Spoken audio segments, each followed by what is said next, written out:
for the Dobi Biasi, and then see a dow in Yame Aye, and then the Homo Brossam and Qua near Modin. Now, the DBP, Kumasi FM 104.2 because Yesua. Now, yet the Abdominas from Jeffrey and the ready excuse of war, Exia Iriasi. Jumadi, a warning time, Cocobobre, Anna, born to be Arena Motus. Evangelist Bond, on the year Obapa, Assassinea. Quesia de be announced to no watch Uti Yanka Ewon Phenomenon.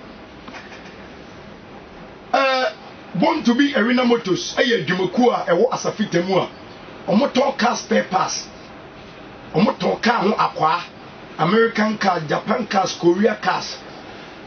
Now, if be a no cracker, it's a Toyota Highlander, Toyota Land Cruiser, Toyota X, Toyota Camry. Ene chese car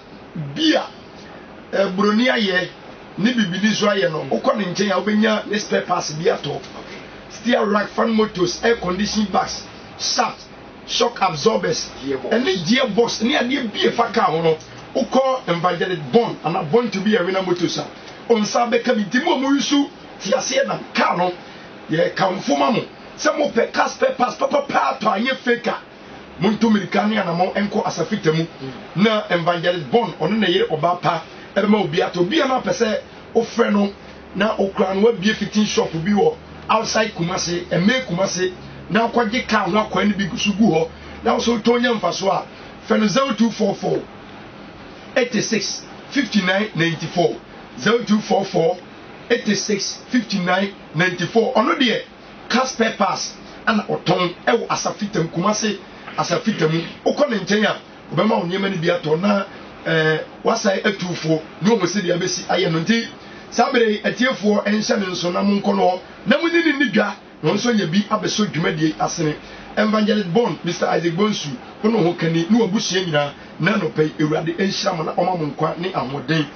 As a for Yadinga Mia Samba, Free Salvation Church, then Crabata of Father Mampanase, and a Joshua Swase, and then be a young pieball. A deep for near software shim, a Kenya Sam, I was just was say, also a come now on Patemua, Ubetin Ababini, Nabon pioneering Yamiasem. Sana Yawa de Bia so far the Mampanase, the Shiamu, na Yabon Paye, a Kenyan Copansem, a beer of a sorry Chiraquay, a part of Fernambe, Professor Faswacho 0247 66 9408 0247 66 9408 on the on talk cast papers. Nimum, Oyami home, I want to soa. O friend nani ni dim koma obeboa na ososo esiwie na we de aslam ewura de 0247 669408 ene professor Faswache de enua no wa ebeboa akenkan enua Johnson e wo ha also beboa akenkan e bra Vincent also so warning time listener pa on fani agro ene also so abekan ho se de bi obeta yachi yenua abu etwa video na ma yese be ye be nya biato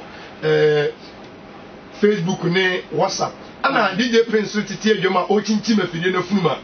Kumasi FM atiefo nyina yechia mo na onyankopon asem o se mfamre atiefo no eye the book of life yemu sa won sam say dey the book of life kwan be na nipa be fa so akọ the book of life ye obu so wo do bebere na wo wiase na de nti na wedie eye the book of life ye no no ene de bompa ye man na ye die ba aburu eja bedanse me ba jo ye bompa ye ade nyina stumfo ye kanfo so di kwa nyam se ayo pene wan also what must have man kwan ma hoden eno na nipa fa na so temu a obenya nkwa ma enya hoji ama de twa ebrebi we do say what must have be wiase na enti esre kwato ahe mu hini bebe boy bebe boy ni si na kan na bi amen amen kuma se tiefo ye da obi bia se duru mu de bia na bere bia mo mu kasa fidi eto afidi kasi so me tiefo nyina na me sere ade nti ase ni na hu mo bro na yarsa ne bombo se amo akra sabre and I don't be a mutie afidikasi. Amen. Or if I would hear me, and then she see him, when Yanko Ponsi and no medin commode on Gray Baku, na a fee, Yemu never be one time. Your books are would be no reasi. Your books are would be na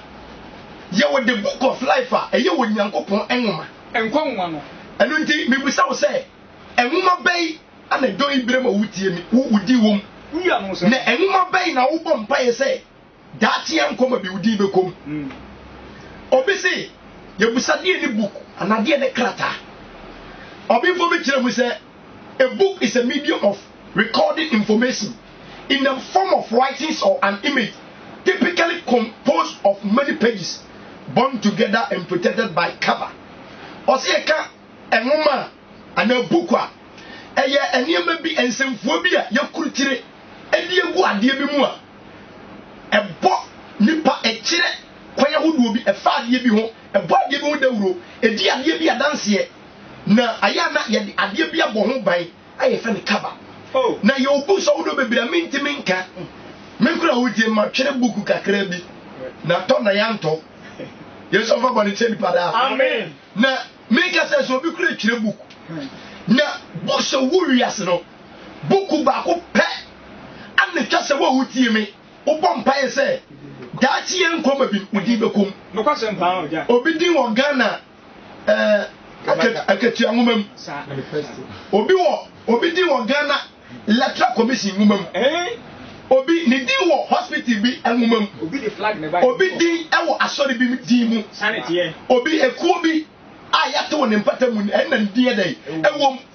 obi asori a wokon emakuo di ni din dai ewom obi din wo memakuom obi wa abusua no adua na ya kyere abusua ni nyina din enu na ni din wom na uko school a enuma hu yenti uko school mu a ye will register a school for a class B or B din wom ampo pato sanusinati mi o uko company bia adwumafo ye adwuma ho no ya list will be din wom from manager to security no kwasempa yeso fa bani cheni pada amen Ghana ban e wo homa a wo hwem editu adwumafo ka se me pato udini a teacher for mama bo so me so nkwaje upe o e bi utimi nye se ye be fa wo soja ye twere udin e de ho information go ho te bo so me so a na akoban na aban na ye dai atia oka kuma si efa mama ka sai adwumafo wa nyina di adwuma wura adwuma ne ne dia no wa twere obi adin bo so me so a well listening say di obi a on the court terms and conditions no na odine katua ma na se nipa mpo etikuo ni party school ni party asori se oman wo na se oman wo a na mpayimfo ministers mpo ayapa omo no ti etobu ni etwere obi adi wo mu a nyankopon soso owo buku bi a oye registration yo o twere nipa din na nya din bi akeke eye ahotefo enya asorefo se enya de enya asorefo eye awotefo obi ma birim se Ghana assembly abesin se wiem party bi se ye twere ni foforo ebi so se ya ntwere Ghana mpo anya buku a ye ma twere Ghana fo di wo enche bia na Ghana card betwam no kwasemo se ye twere din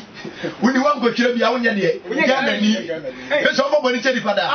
na mesuma mu se onyankopon so twere din nyankopon de ne de asofo nka ho ase ye mo hu dawuro ye nye campaign ye nya beto radio ni TV so nem enka asofo na se ye campaign se ni padi be ko the book of life no kwasemo asema me be kan hear me papa Job 13:20 wo wutie me yade mienu pema me wo asabre wutie me sran yema mienu firi ho Job 13:20 die niema mienu Isaiah 47 verse 5 o tiri Job 13:20 Job si wo wutie me yade mienu pe efama me eji dumi esantima ya dionu no aye mienu pe na yoma me de me das wo wutie me Job si me nkan to say ye niema mienu pe ma me na sa niema na die niema no ye Dedi kai tenacity. Isaiah 47 verse 5. Tenacity. Disabre wo uti en sori okopum say ene day me so fidi de kumase fam ba. Tenacity me nsema me no wo kan. Yes. Afi what tenacity dia Luke chapter 9:44. Jesus Christ say sa what tenacity dia. Ensema ye be kan. Man sam ne nko ba bi. Yo. Luke 9:44 ensam ne nko he. Me na jump you look at some party pro 99. Kasa mama me nsam yin koma so eno nti eniema mienu ojobu si yamam se de ka trase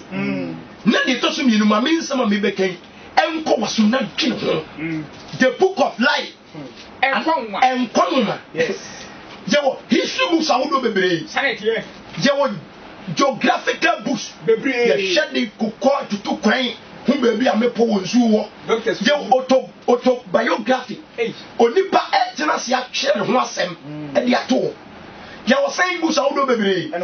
saying books oni pesua ye biological book ye mathematical books ye wo tese meka se mekika books wo wiase a ade betie nipa bebre ahwere homa a nipa dia tum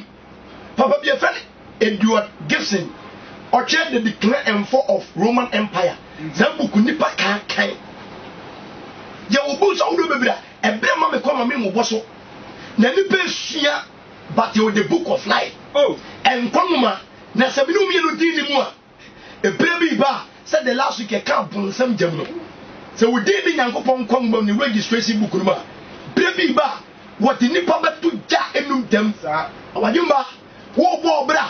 who prepare who say we dey be the book of life you Yankopon book of registration na bisa when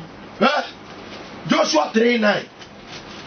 John 34:16 Onyankopon wo book wo wutie me person na no person no say Ghana wo book wa ye twire Ghana for di wo mu a Onyankopon bo wiase o book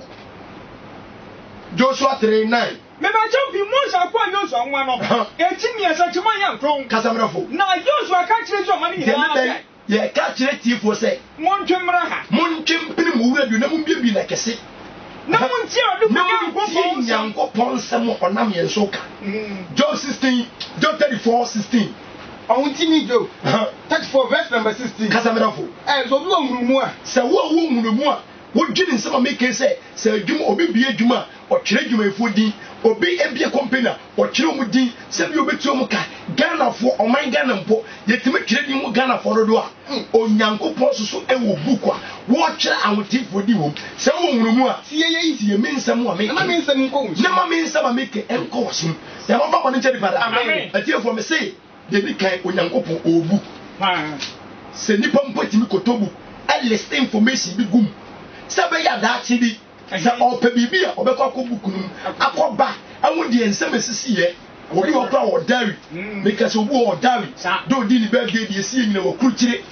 akire gum de ye no ho ade wa kire da wonya sika bia na mu odu wa kire da ne wo kire ne pa wa kire ni pompo timi kipu records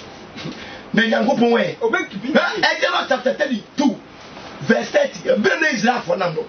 me de wasa se afiri baabi na Israel for ye bone so Onyankopon yana ge say obepepe Israel for nti Moses kopa achaw se nkopa achaw ma Israel for na Nyankopon ni Moses di nkomo bi Exodus chapter number 32 verse 30 to 33 me say Onyankopon owo nwoma ababa wo yin nsagu bra wo no nsa ma mi akeka ma wure Kristo ni beyifuo mo di asa entra etia asase so ma ye ma bi se munguda nyame wo nwoma o twiri ni pediwo bakin ka babo me ba je obi mo so ma ta so mienu no enti de so mi enti ma ya duasa kasa na bi eche ye no mo se ka che ma ni nyina se mo de ma ya bone se ye Ghana Kristo fo ye bone kese ye ena bosomsom ati wo man na fa ene no kore firi ase ne nipa ade betie ku obi da obi aje obi fun obi aje obi ka kwansia asofo bebre 18 se hunu